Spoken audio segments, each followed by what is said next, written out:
So hello everyone, welcome to my channel Fiction Addiction. I hope you all are doing great and enjoy the addiction just like me. चलिए तो ब्लीडेड heart का next part start करते हैं.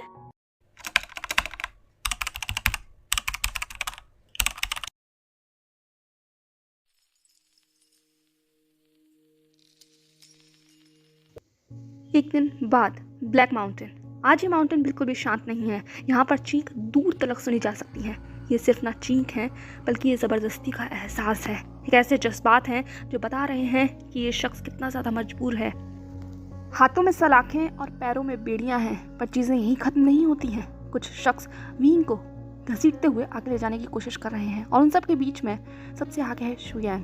Wing ने चिल्लाते हुए कहा, मुझे छोड़ दो, मुझे जाने दो. क्या कर रहे हो तुम? कहाँ ले जा रहे हो मुझे? पर वींग की आवाज़ का किसी पर कोई असर नहीं हो रहा था. उसके उलट शुयांग के चेहरे के ऊपर तो एक जंग जीतने वाली मुस्कुराहट थी.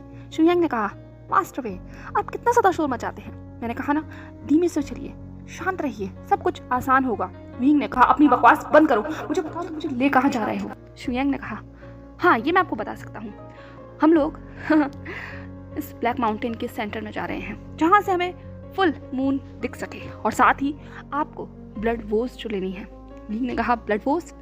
शुयांग ने कहा, हाँ ब्लड वोज, तभी तो आप मेरे मास्टर के साथ जुड़ सकेंगे. वींग ने कहा, क्या बकवास है, मैं किसी के साथ कभी भी कहीं भी नहीं जुड़ना चाहता. मुझे जाने दो वरना अंजाम अच्छा नहीं होगा. मैं तुम्हें बता रहा हूँ शुयांग. शुयांग ने कहा, मुझे पता है अंजाम बिल्कुल भी अच्छा नहीं होगा और वो अंजाम अच्छा ना हो इसीलिए तो हम सारी कोशिशें कर रहे हैं. बस हमारी कोशिश अब अंतिम मकाम पर है, एक और पायदान और सब कुछ वैसा होगा जैसा हम चाहते हैं. वींग ने कहा, ऐसा कभी नहीं होगा. शुयांग ने कहा, क्या आप अब भी ऐसा कह सकते हैं? ये कहते हुए शुयांग ने वींग को ऊपर से नीचे तक देखा. मास्टर वे, क्या आपने अपनी पूरी हालत को देखा है? एक बार गौर से देखिए. कमजोर शरीर, ऊपर से एक नन्ही जान आपके अंदर है. आधी ताकत तो आपकी वैसे ही गायब हो चुकी है. आपके हाथ पांव बंधे हुए हैं, पैरों में बेड़ियां हैं. आप कहीं भाग नहीं सकते, चल नहीं सकते. और आप मुझसे कह रहे हैं कि आप मुझे छोड़ेंगे नहीं, ये अंजाम अच्छा नहीं होगा. कम से कम बात को हालात देख कर तो कीजिए. ठीक है, तो वे शुयांग अपनी बात खत्म कर आगे चला गया और वींग सिर्फ अपना मन महसूस कर रह गया, क्योंकि ये सच है, वो सच में कमज़ोर है और उसे इसी चीज़ का मलाल है. उसे बहुत गुस्सा आ रहा है, इन सब पर नहीं बल्कि खुद पर, अपनी इन कमज़ोरियों पर. वो चीखना चाहता है, चिल्लाना चाहता है, इन सबको इनकी औकात दिखाना चाहता है, पर अफसोस वो ये कुछ नहीं कर सकता. वो अपनी ही धुन में था कि तभी एहसास हुआ उसे कि ये दो शख्स वापस उसे खींचने लगे हैं. वींग सिर्फ अब आगे चलने के अलावा कुछ नहीं कर सकता. फिर भी वो चीख रहा है, चिल्ला रहा है और उसकी आवाज़ दूर तक सुनी जा सकती है.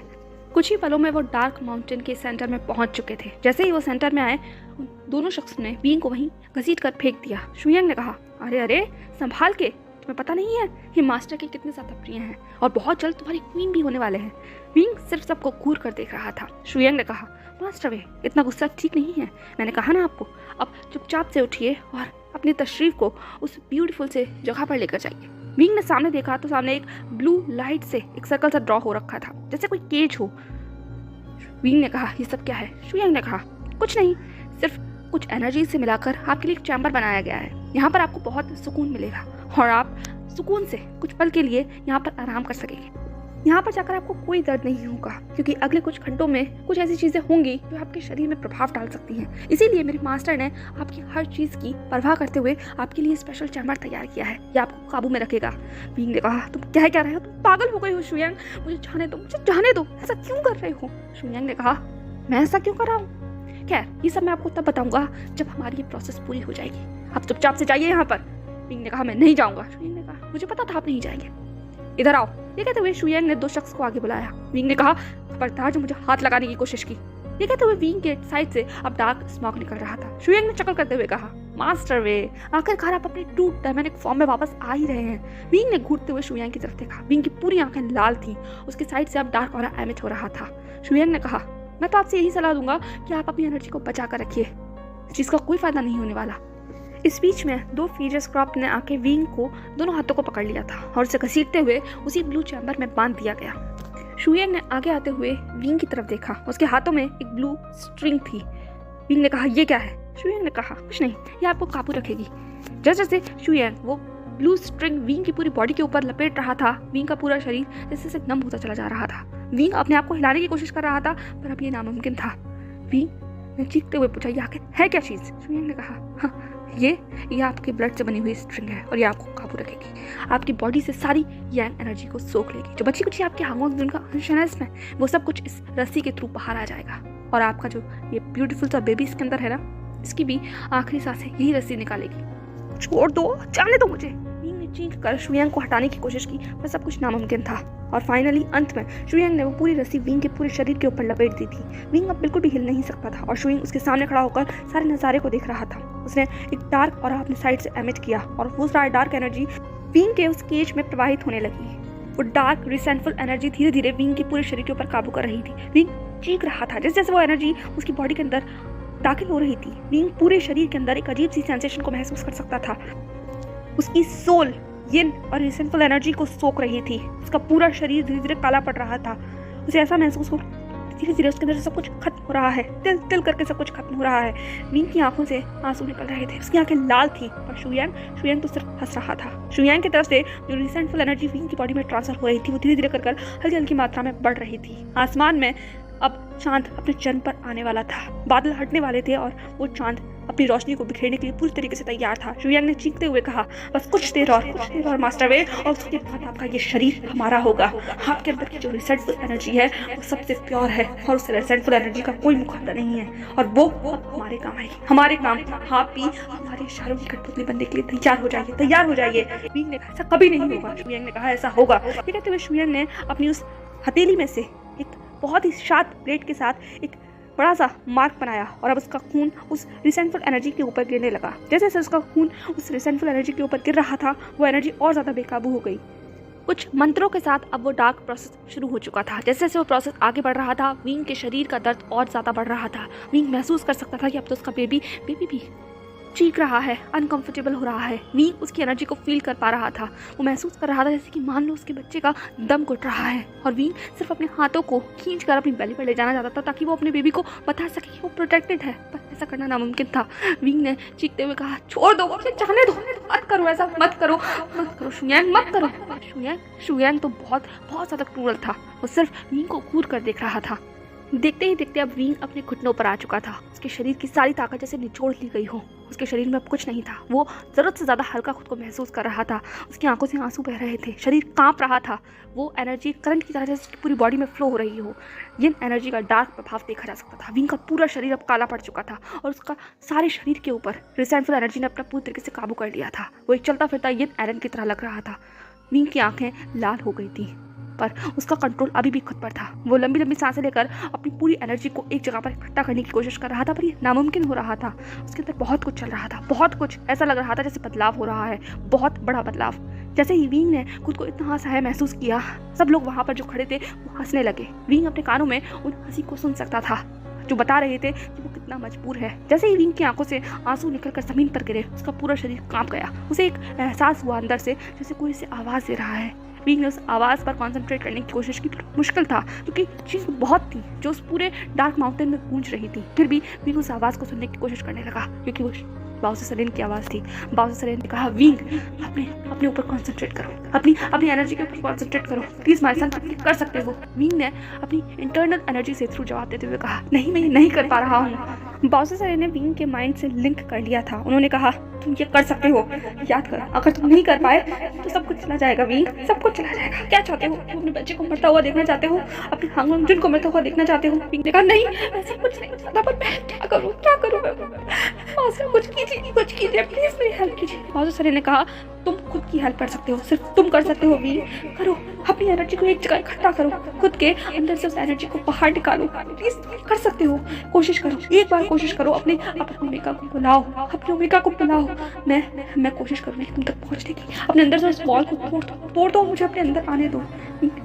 पर मुझे नहीं पता ही कैसे होगा। बाउसे सरेन ने कहा, होगा, सिर्फ अपनी पूरी यिन एनर्जी को एक पॉइंट पर लेकर आओ और उस यिन एनर्जी को अपने शरीर के अंदर से बाहर निकालने की कोशिश करो। जैसे ही तुम ऐसा करने की कोशिश करोगे, तुम्हारे अंदर जो प्रोटेक्टिव वॉल इकट्ठी हो चुकी है वो टूट जाएगी और जैसे ही वो वॉल टूट जाएगी, मैं तुम्हारे अंदर अपने आप शामिल हो जाऊंगी और जैसे ही मैं तुम्हारे अंदर शामिल होंगी, तुम्हारे अंदर उस ओमेगा को ढूंढने की कोशिश करूंगी। विंग, जल्दी करो, हमारे पास समय नहीं है।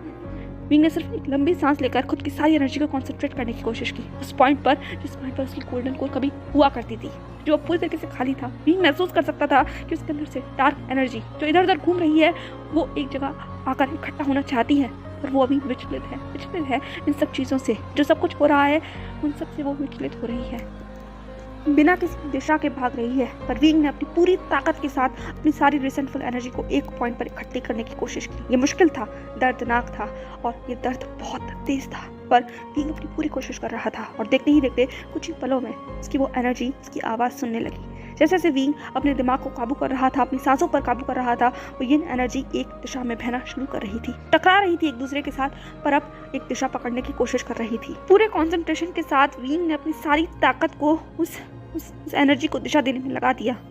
एक ऐसी दिशा जो नए आयाम खोलेगी। शुयांग अपनी ही प्रोसेस में डूबा हुआ था। वो अभी भी मंत्र पढ़ रहा था, ऐसे मंत्र जो विंग को काबू कर सके, पर यहाँ तो कुछ उलट ही चल रहा था। दो ताकतें आपस में टकरा रही थी, दो प्रक्रिया आपस में टकरा रही थी और ये दोनों ही प्रक्रिया काबू करना चाहती थी। एक विंग खुद के शरीर पर काबू करना चाहता था और दूसरा शुयांग विंग के शरीर पर काबू करना चाहता था। कौन जीतेगा, कौन हारेगा, इसी जंग में ये शुरुआत हो चुकी थी। एक ऐसी जंग की जो हुकूमत के लिए थी, ताकत के लिए थी। जल्द ही शुयांग को एहसास हो गया कि वो जो भी करना चाहता है उस बीच में कोई बाधा आ रही है। शुयांग ने अपनी आंखें खोलते हुए विंग की तरफ देखा, चिल्लाते हुए कहा, ये सब क्या हो रहा है? पर विंग कोई जवाब नहीं दे रहा था, क्योंकि विंग ने अपनी आंखों को बंद कर लिया था, अपनी मुट्ठियों को बांध लिया था और अपनी सारी ताकतों को एक जगह इकट्ठा करने की पूरी कोशिश में डूब गया था। अब उसे कुछ सुनाई नहीं दे रहा था कि विंग का दिमाग अब सिर्फ एक ही प्रोसेस कर रहा था और वो था अपनी ताकत को इकट्ठा करना। देखते ही देखते विंग का वो शरीर जो हल्का हो गया था वो हवा में उड़ने लगा, इतना ऊंचाई तक कि शुयांग भी देखकर बहुत चक्का हो गया था। शुयांग चीखते हुए कहा, ये क्या हो रहा है? ये प्रोसेस रुक क्यों गया? ये रुक क्यों गई? से काबू करो। पर विंग हवा में उड़ रहा था। उसके हाथ पांव अभी भी उस स्ट्रिंग से बंधे हुए थे जो शुयांग ने उसके हाथों और पांव में बांधी थी, पर अब वो रोशनी और ज्यादा नीली हो गई थी और विंग के शरीर से निकलता हुआ वो काला धुआं भी। शुयांग ने अपनी डार्क एनर्जी से विंग पर वार करने की कोशिश की, पर जैसे ही वो डार्क एनर्जी विंग तक पहुंची, विंग के शरीर से एक वाइट लाइट एमिट हुई जो उसकी बेली से आ रही थी। उसका बेबी उसे प्रोटेक्ट कर रहा था, इसीलिए उसने इतना तेज वार किया कि शुयांग का वार उसी के ऊपर पलट कर आया और शुयांग दूर जाकर गिरा।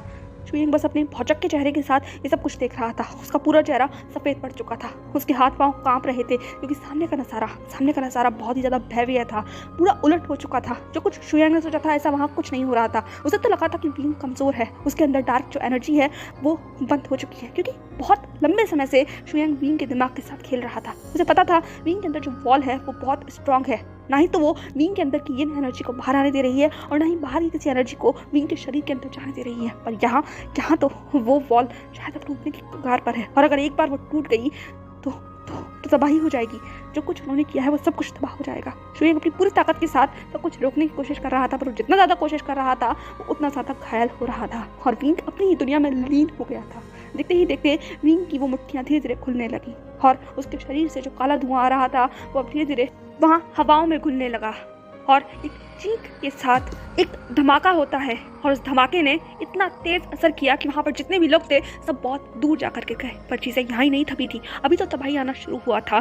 तो धमाका धीरे धीरे बढ़ रहा था और चीख भी बढ़ रही थी और जैसे जैसे वो चीख बढ़ रही थी एक ही झटके के साथ विंग के अंदर जितने भी बंधन थे, जो भी बांध रखा था उसके शरीर से, वो सब मुक्त हो गया। वो स्ट्रिंग टूट गई और विंग का पूरा शरीर तैरता हुआ आसमान में पहुँच गया था। उसके पूरे शरीर को उस काले धुएं ने घेर लिया था। जो शक्ति वहाँ से निकल रही थी उसने सबकी आंखों को चौंधिया दिया और इतना ज़्यादा कि अब सभी का शरीर कांप गया, क्योंकि सामने जो था वो सच ताकत थी। वो एक ऐसी ताकत थी जिसका कोई तोड़ नहीं है। विंग का पूरा शरीर अब अपनी अपनी मुकाम पर पहुँच गया था। उसके अंदर जो वॉल थी वो टूट चुकी थी, चटक रही थी और अब जैसे जैसे वो चटक रही थी विंग की सारी एनर्जी आज़ाद हो रही थी और वो दूसरी तरफ से बाज़ पूरी कोशिश कर रही थी अपनी एनर्जी के थ्रू विंग के अंदर दाखिल होने की। कुछ पल वो लड़ाई ऐसे ही चलती रही। हाँ, ये चीज़ विंग को दुख दे रही थी, तकलीफ दे रही थी, एक असहनीय दर्द दे रही थी, पर अंजाम की चाह में सब कुछ मुनासिब था और अंत कोशिशों का रंग ले ही आया था, क्योंकि फाइनली वो वॉल टूट गई और बाउसर सरेन की पूरी ताकत के साथ विंग के शरीर के अंदर शामिल हो गई। जिस ताकत को बाउसर सरेन आयाम देना चाहती हैं और विंग के उस ओमेगा को बाहर निकाल कर लेकर आना चाहती हैं, जो इन सब की ताकत पर भारी पड़ेगा। फुल मून अब धीरे धीरे अपने आसमान में बाहर निकल रहा था। जैसे जैसे फुल मून की वो ब्यूटीफुल रोशनी विंग के उस शरीर के ऊपर पड़ रही थी, ताकतें बेकाबू हो रही थी। एक नीली रोशनी के साथ बाउंसर सरेन विंग के बगल में प्रकट हो चुकी थी और अब यहाँ से शुरुआत हो गई थी एक नई ताकत को जगाने की, जिसकी चमक का एहसास दूर तलक महसूस किया जा सकता था। इतना दूर तलक कि बैटलफील्ड में भी उसकी रोशनी पहुंच गई और वो रोशनी जो आसमान में चमक रही थी, वो एनर्जी जो विंग के शरीर से और बाउंसर सरेन के शरीर से एमिट हो रही थी, वो उस बैटलफील्ड में भी चमक रही थी और सभी की निगाहें आसमान के ऊपर आकर टिक गई। लैन कुरैन ने कहा, ये है क्या? लैन शिनचैन ने कहा, लगता है कोई और तबाही आने के लिए तैयार है। शाओ शिनचैन ने कहा, तबाही नहीं, अंत। लगता है अब सब खत्म होने वाला है। शाओ शिनचैन बुरी तरीके से घायल था, यूँ कहो सिर्फ अपनी अंतिम सांसें लेने के लिए ही तैयार था। सोंगलैन ने उसके घायल हाथ को अपने हाथों में लेते हुए कहा, शाओ शिनचैन ऐसी बातें मत करो, सब कुछ ठीक हो जाएगा, सब कुछ ठीक हो जाएगा। बस तुम हिम्मत रखो, अपने अल्फा पर भरोसा रखो। शाओ शिनचैन ने अपनी दर्द भरी आंखों से अपने अल्फा की तरफ देखते हुए कहा, मुझे तसल्ली देना बंद करो, ये खाओ जानलेवा है। मेरे अंदर से सारी ताकत जा चुकी है, अब मैं नहीं जिंदा रह सकता, बिल्कुल नहीं। पर तुम वादा करो, अपना ख्याल रखोगे। अगर इस युद्ध के अंत में तुम बच पाए तो मुझे याद करना। सोंगलैन ने कहा, नहीं तुम ऐसा नहीं कहोगे। अल्फा और ओमेगा की दर्द भरी जोड़ी को देखकर वहाँ सबकी आंखों में आंसू आ गए थे। न्यू ज़ेंग ने कहा, लगता है हम सबका अंत यही होने वाला है। यांग चैन ने अपने पूरे मैदान की तरफ देखते हुए कहा, जहाँ सिर्फ लाशें थी, तबाही थी। उसने कहा, शायद तुम सही कह रहे हो, अब हमारे पास हारने के लिए कुछ नहीं है, हम एक एक कर सबको अब ऐसे ही खोने वाले हैं। हमारा अल्फा। ये कहते हुए सभी की निगाहें आसमान में अपने अल्फा की तरफ टिक गई, जिसका पूरा शरीर बिल्कुल सुन्न था, कैद था, जंजीरों से बंधा हुआ था, जिसकी ताकत को वो राक्षस सोख रहा था धीरे धीरे। और ये सब कुछ देखकर वहाँ पर नीचे खड़े हुए जितने भी लोग थे सिर्फ अपने आप को असहाय महसूस कर रहे थे, क्योंकि ये जंग वो हार गए थे सब कुछ। पर क्या ये सच था? अचानक से उस राक्षस की वो आंखें खुल गई थी जो बंद थी। उसने कहा, असंभव, ऐसा नहीं हो सकता। वो राक्षस अब हरकत में आ गया था। वो जितने दिन से शांत होकर नानवांगजी की पूरी एनर्जी को सोख रहा था, पर अब वो बेचैन नजर आ रहा था।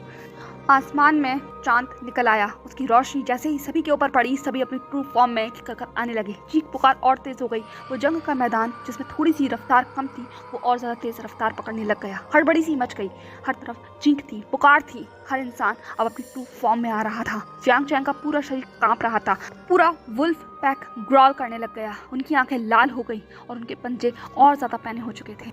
पर ये ही तो नहीं थे जो अकेले ताकतवर हों, कोई और भी था जो ताकतवर हो गया था, और वो थी वो सेना जिसका नेतृत्व वहाँ पर चिंग गोंगक्याओ कर रहा था, और वो उसी तेजी के साथ उन सब पर प्रहार करने के लिए तैयार थे। जंग अब और तेज हो गई और अब मैदान में उतर आया था वो राक्षस जो अपना पूरा शरीर अख्तियार कर चुका था। उसकी ताकतें बहुत तेज थी और इतनी तेज जिसका प्रभाव वहाँ पर खड़े हुआ हर इंसान अपने अंदर महसूस कर सकता था। जिन गोंगक्याओ ने अपने मास्टर की तरफ देखते हुए कहा, जिन रूसोंग ने कहा, हाँ, मैं वापस आ गया और ये जंग अब यहाँ आकर खत्म होती है। ये कहते हुए उसने सभी की तरफ देखा और बाकी सब डर से कांप गए। हर एक की रूह कांप गई और सब अब उसके कदमों में थे। सीन शिफ्ट होता है डार्क माउंटेन में। आसमान में जो जंग चल रही थी विंग और बाउंसर सरेन के बीच में, वो जंग अब अपने अंतिम मकाम पर पहुंच गई थी। जैसे ही चांद की रोशनी विंग के शरीर के ऊपर पड़ी, विंग का पूरा शरीर धीरे धीरे अकड़ने लगा, टूटने लगा। उसकी हड्डियां चटक रही थी। बाउंसर सरेन की हर ताकत अब विंग के पूरे शरीर के अंदर शामिल हो गई थी। विंग की चीख वहाँ पर सुनी जा सकती थी। उसे समझ नहीं आ रहा था कि उसके साथ क्या हो रहा है। अपनी सारी ताकत को जुटाकर बाउंसर सरेन ने आखिरी कोशिश की और सब कुछ विंग के शरीर में दे दिया। और जैसे ही विंग के शरीर को बाउंसर सरेन की वो गोल्डन कोर मिली, बाउंसर सरेन की पूरी बॉडी ज़मीन पर आकर के गई। उनके शरीर से सब कुछ निकल चुका था और वहीं दूसरी तरफ विंग धीरे धीरे अपनी फर्स्ट ट्रांसफॉर्मेशन की तरफ बढ़ रहा था। जैसे जैसे चांद की रोशनी उसके शरीर पर शामिल हो रही थी, विंग का शरीर परिवर्तित हो रहा था। वो धीरे धीरे अपनी उस ओमेगा फॉर्म में वापस आ रहा था। उसकी आइज़ चमकने लगी, उसकी वो गोल्डन आइज़ अब और ज़्यादा ब्राइट हो गई। उसकी पूरी स्किन के अंदर से एक अजीब सी लेयर बाहर निकलने लगी। उसकी हड्डियां आकार ले रही थी। उसकी चीख बहुत तेज़ थी, बहुत तेज़। दर्द असहनीय था, पर बाउंसर सरेन की आंखों में आंसू थे, क्योंकि उनकी इतनी मेहनत कामयाब हो गई थी। आखिरकार उनकी आखिरी सांस से पहले वो ये सब कुछ देख पाएंगी। बेशक वो अपनी आखिरी चरणों में हो, पर उनके चेहरे पर मुस्कुराहट थी। वेननिंग ने उन्हें पीछे से संभालते हुए कहा, मास्टर आप ठीक तो हैं? और बाउंसर ने तुरंत ब्लड वॉमिट कर दिया। उनके चेहरे से साफ देखा जा सकता था कि वो ठीक नहीं है। बाउंसर ने कहा, मेरी चिंता मत करो, मेरे विंग का ख्याल रखना। वेनिंग ने कहा, मास्टर। बाउंसर ने कहा, मैंने कहा ना, मेरी चिंता मत करो। बाउंसर ने अपना सब कुछ अपने सबसे ब्यूटीफुल चाइल्ड को दे दिया था। विंग को अपनी गोल्डन कोर देने के बाद बाउंसर ने अपनी इमॉर्टलिटी खो दी। और ना ही सिर्फ अपनी इमॉर्टलिटी उन्होंने खोई, उन्होंने अपनी सारी ताकत भी खो दी, क्योंकि उन्होंने अपनी सारी ताकत जुटाकर विंग को अपना सब कुछ दे दिया था। इसके बाद उनका जीना लगभग नामुमकिन था, पर उनके चेहरे पर कोई भी रिग्रेट देखा नहीं जा सकता था। उसके उलट उनके चेहरे पर मुस्कुराहट थी और आंखों में चमक थी, जिस चमक के साथ वो विंग को ट्रांसफॉर्म होता हुआ देख रही थी। विंग के पूरे शरीर के अंदर से वाइट एनर्जी निकल रही थी। उसकी आंखें गोल्डन से वाइट सिल्वर हो गई थी। साथ ही उसकी बॉडी से एक एक कर लेयर निकल रही थी और अंदर से ब्यूटीफुल सिल्वर स्किन बाहर आ रही थी। उसके हाथ पांव धीरे धीरे आकार ले रहे थे, बड़े से फैंक्स उसके दांतों में से बाहर आ गए थे। उसका चेहरा धीरे धीरे बदल रहा था। चेहरा जो ब्लैक था वो अब सिल्वर कन्वर्ट हो रहा था। ऐसा ड्रैगन उसके अंदर से बाहर आ रहा था, एक ऐसा ओमेगा उनके अंदर से बाहर आ रहा था जिसकी कहानी के बारे में, जिसके जिक्र के बारे में सिर्फ इतिहास में सुना, पढ़ा और देखा गया था। पर आज सबकी आंखों के सामने एक white pure blood silver dragon सामने आ गया था। एक ऐसा ड्रैगन जो सच में अद्भुत था, अकल्पनीय था, पर अब विश्वास करना लगभग मुमकिन हो गया था, क्योंकि अब वो उनकी आंखों के सामने था। एक pure fledged silver skin dragon, जिसकी आंखें सिल्वर हैं, जिसके फैंक्स सिल्वर हैं, जिसके वो बड़े बड़े पंख, इतने बड़े, इतने खूबसूरत पंख, जिसकी चमक देखकर आपकी आंखें भी चमक जाएंगी। और बाउंसर वही चमक महसूस कर रही थी, वो चमक जो आसमान में भी चमक रही थी। और विंग की वो ग्रॉल दूर तक सुनी जा सकती थी, एक ऐसी ग्रॉल जो चीख रही थी, जिसकी ताकत असहनीय थी, अकल्पनीय थी।